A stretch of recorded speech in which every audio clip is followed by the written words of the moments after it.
খুব দুঃখের সঙ্গে কথা বলছি, দেখলাম ইউনূস সাহেব জাপানে বসে বিএনপি সম্পর্কে বদনাম করছে। একটু লজ্জাও লাগলো না দেশের সম্পর্কে বিদেশে বসে বদনাম করতে?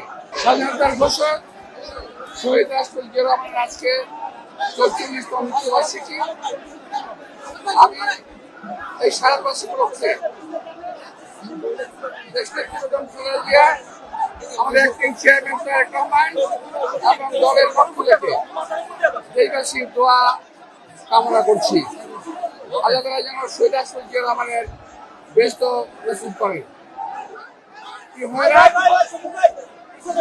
আজকে শহীদ রাষ্ট্রপতি জিয়া রহমানকে স্মরণ করতে হবে জাতিকে বিভিন্ন কারণেই। আপনি লক্ষ্য করেছেন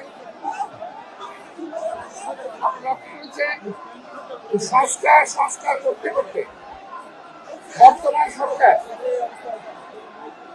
বিদেশ থেকে বহু লোককে আমদানি করেছেন সংস্কার করার জন্য।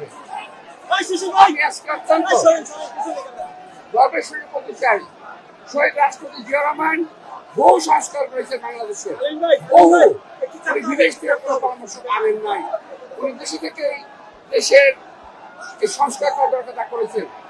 খাল সংস্কার করা হয়েছে, গার্মেন্ট ব্যবসা ও পোল্ট্রি ডেয়ারি সহ নারী শিক্ষা, বহু সংস্কার তিনি করেছেন, কিন্তু তিনি কখনোই বিদেশ থেকে কোনো কাউকে আমদানি করেন নাই।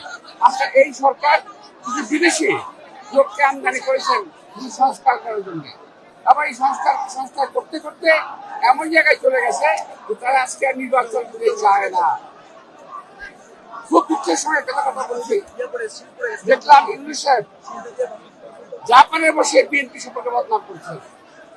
একটু লজ্জাও লাগলো না দেশের সম্পর্কে বিদেশে বসে বদনাম করতে?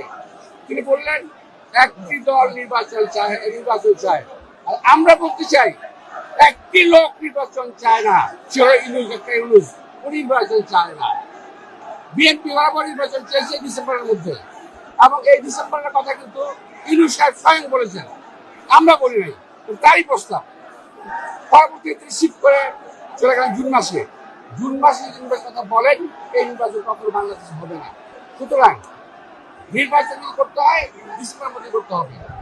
আর নির্বাচন করতে না চান ইউনূস সাহেবের দায়িত্ব, আমাদের দায়িত্ব নয়। আমরা জাতির বাংলাদেশের জনগণ এই নির্বাচন আদায় করবে, নইলে এই দেশের ভৌগোলিক অগ্রগতি থাকবে না।